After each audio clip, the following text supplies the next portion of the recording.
आप इस पे ध्यान दो मेरे को। जय हिंद निचल पैरी, all of you my dear friends. आप देख रहे हैं एनपी न्यूज़ निचल पैरी शिबारा के साथ। माय डियर ब्रो, इस संगम तट की पावन धरा पे वो कहते हैं कि वेद सम्मत बात है कि जहाँ संत तपस्या कर रहे हों और वहाँ से छूकर अगर हवा निकल जाए और वो हवा किसी आम जनमानस के किसी व्यक्ति के शरीर से छू के निकल जाए तो उसके जो है पाप खत्म हो जाते, उसको पुण्य की प्राप्ति होती है। ऐसा वेद और शास्त्र सम्मत कहा गया है। अगर संत की चढ़ की रज अगर आपको स्पर्श कर जाए तो ये वेद और शास्त्र सम्मत कहा गया है कि आपके पुण्य उदय हो जाते और पाप खत्म हो जाते।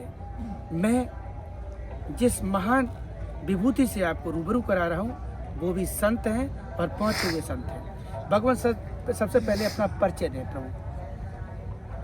हमारा यहाँ सेक्टर 17 में कैंप लगा हुआ है, यथार्थ गीता कैंप जी। और हमारे गुरु महाराज यथार्थ गीता के प्रणेता हैं। चुनार में हम लोग का मेन आश्रम हुआ जी। और उनके आदेशानुसार हम लोग पटना में भी विराजमान हैं, बिहार पटना में। तो मेरा नाम श्रद्धा बाबा है और हम लोग का काम है अपना भगवान का नाम जप करना, जो साधु का काम होता है। और अगर कोई आ गया जो संदेहास्पद दृष्टिकोण से, जिसके अंदर शंका है, तो शंकाओं का भी निर्मूलन करना संत का काम होता है। क्योंकि दो रोटी अगर कहीं से मिलती है तो वो गृहस्थों के ही द्वारा संतों को मिलती है। इसलिए हमारे पूज्य गुरुदेव भगवान कहा करते हैं, किसी का दो रोटी खाओ तो कुछ सुना दो, बता दो, तो उसका कर्जा खत्म हो जाएगा। एनपी न्यूज़ निश्चल पैरी चैनल के माध्यम से आप जगत के मानव को, समाज को, वे लोग जो इस चैनल को देख रहे हैं उनके लिए एक प्रमुख संदेश देना चाहेंगे जो जीवन जीवांत तक अमर हो जाए।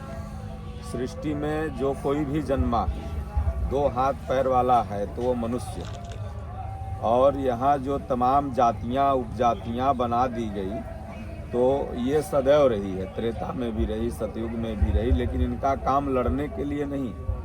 आज जो आपस में जातियों का टकराव हो रहा है ये सबसे बड़ा सनातन धर्म का पतन का कारण है। तो मेरा कहने का मतलब है कि मानव बनने के लिए आपको मानव ग्रंथ पढ़ना होगा। तो मानव ग्रंथ क्या है? दुनिया का सबसे प्राचीन फिलोसफी क्या है?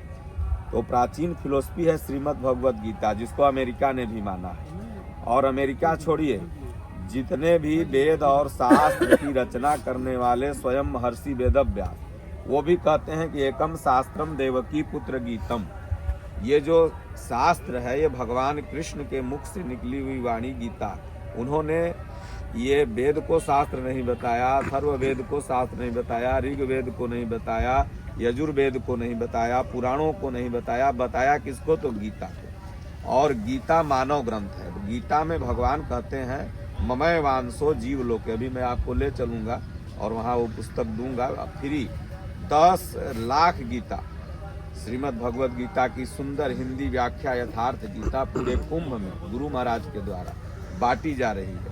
एक बार अगर उस बुक को आप पढ़ लेंगे तो जीवन में धर्म के प्रति जितना संदेह होगा, मैं आपको अपना नंबर भी दूंगा, वो मैं गारंटी के साथ कह रहा हूँ कि खत्म हो जाएगा। मैं गारंटी से कह रहा हूँ, मैं खरीद के ले गया हूँ 50 रुपए की यथार्थ गीता से। मैं 50 रुपए की किताबें खरीद के ले गया हूँ। यथार्थ गीता। हाँ, यथार्थ गीता से देवकी नंदन के सामने लगा है ना। हाँ, वही है ना। हाँ, वही। मैं 50 रुपए की खरीद के ले गया हूँ और करीब 2-3 पुस्तकें दी थी उन्होंने। हाँ। जी बताइए, आप कह रहे कि निःशुल्क बढ़ती है और मैं उसे खरीद के ले गया। नहीं, निःशुल्क बढ़ रही है। आप जब सामने जाएंगे, काउंटर जो लगा हुआ है वहाँ तो आपको 50% डिस्काउंट में मिल रही है, लेकिन जो मेरा गीता रथ जगह जगह जाके बांट रहा है वहाँ पर आपको निःशुल्क, क्योंकि आप काउंटर से लिए।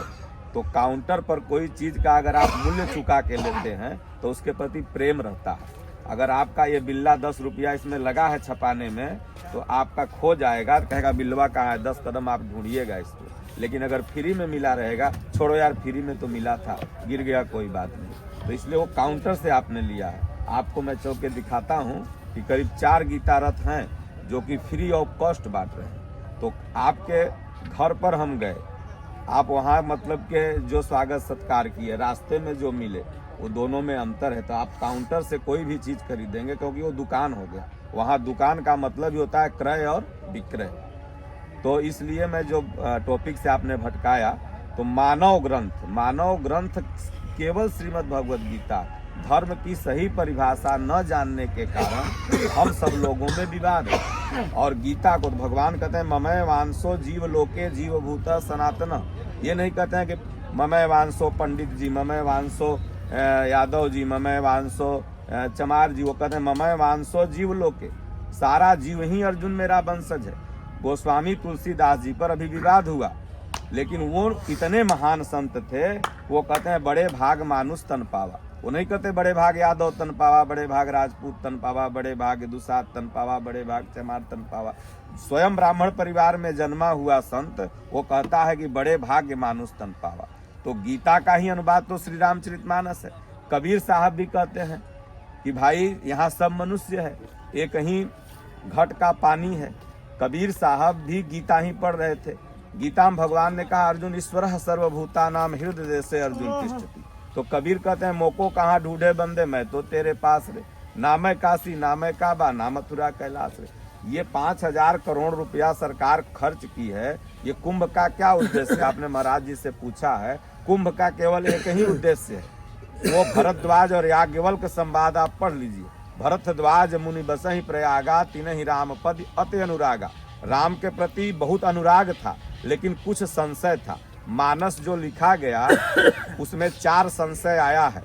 माता सती को संशय आया कि राम कौन है। कागभुसुंडी जी जब गरुण उनके पास जाते हैं तो गरुण को संशय आया राम कौन है। आपको आम जनमानस में आज संशय है कि राम, वो 4 2 बताए, एक मिनट, 2 और रह गए। हाँ, आम जनमानस में संशय है अभी के राम कौन है। कोई कहता है राम भगवान नहीं है, मंदिर कैसे बन गया, ये वो फला ढेकाना। और उसके बाद भरद्वाज मुनि को भी इसी प्रयागराज कुंभ में, जिस धरती से आप अपने दर्शकों को ये कौन मीडिया या एनपी न्यूज से दिखा रहे हैं, इसी भरद्वाज की धरती से राम के बारे में संदेह हुआ। कहें हमको प्रभु राम के बारे में बताइए। तो गोस्वामी जी एक ही शब्द में लिख दिए कि जा सुकृपा यस भ्रम मिटी जाई, गिरिजा सोई कृपाल रघुराई। अमर कथा आज के बारे में संदेहास्पद है कि अमर कथा है क्या। अमर कथा यही श्री राम कथा। मैं एक सवाल ले लूं? हाँ, ले आप नॉन स्टॉप बोल रहे हो ना, सवाल तो लिए ही नहीं ना आपने। हाँ। कोई देखेगा नहीं, जब सवाल नहीं हुआ तो कोई नहीं देखेगा। सवाल लीजिए। सवाल ये है हमारा भगवान आपसे, संक्षिप्त में आप जवाब दीजिए मुझे। हाँ। क्योंकि आप एक सवाल को इतना कर दिए, 7-8 मिनट हो गया होगा।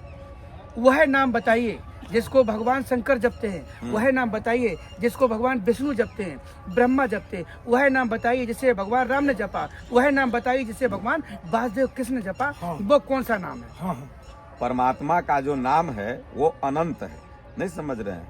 हर नाम भगवान का है। यहाँ पर भगवान का नाम अनंत है, लेकिन ओम गीता कहती है जपने के लिए।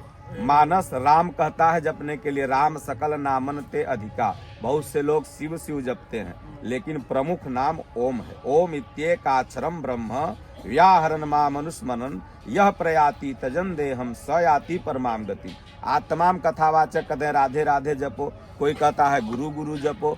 आज पूरा आम जनमानस, अगर यहाँ पर 80 करोड़ हिंदू रह रहे हैं तो वो भ्रमित हैं कि हम क्या जपें। जिस गुरु के पास जाइए एक नाम पकड़ा देता है। लेकिन भगवान ने जो कहा, कृष्ण भगवान ने राधा राधा जपने के लिए नहीं कहा।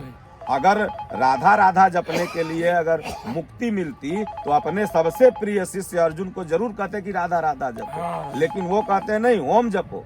तो इसलिए ओम ही ब्रह्म है, और उसका जो जाप करता है भगवान कहते हैं त्यजन देहम। अगर वो शरीर को त्यागता है तो पर ब्रह्म को प्राप्त होता है। इसलिए गीता ही संदेह को दूर करेगी।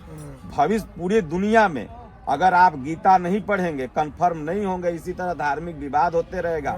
एक भी बौद्धिस्ट यहाँ थाईलैंड से नहीं आया है, एक भी ईसाई इटली से नहीं आया है, एक भी मुसलमान अरब से नहीं आया है। गीता नहीं पढ़ने के चलते यहाँ पर आपस में 18 नंबर धर्मांतरण में लोग बौद्ध करते भगवान रहे। का बहुत बड़ी प्रतिमा लगी है, बहुत बौद्धिस्ट आए।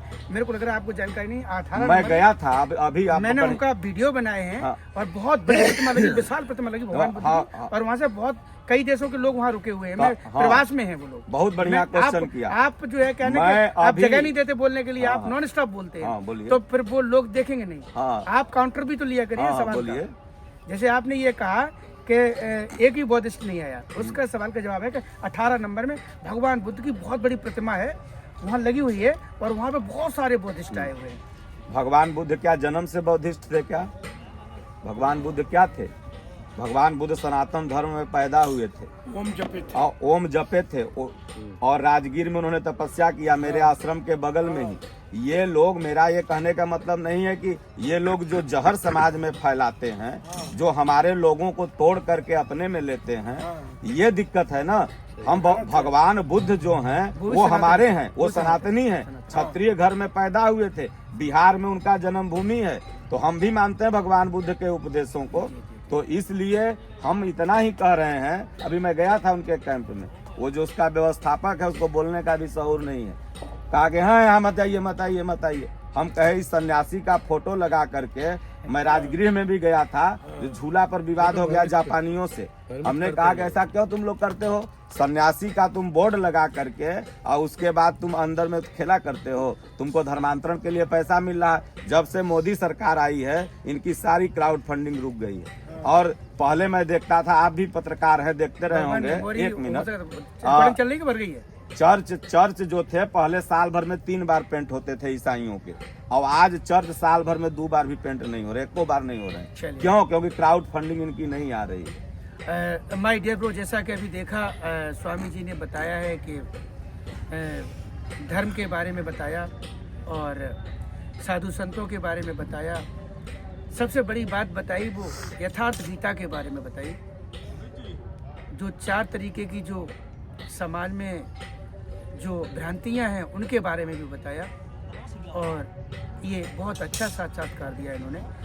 अब आगे चल के मैं नेक्स्ट किसी संत के समक्ष आपको प्रस्तुत करूंगा। जय हिंद, all of you my dear friends.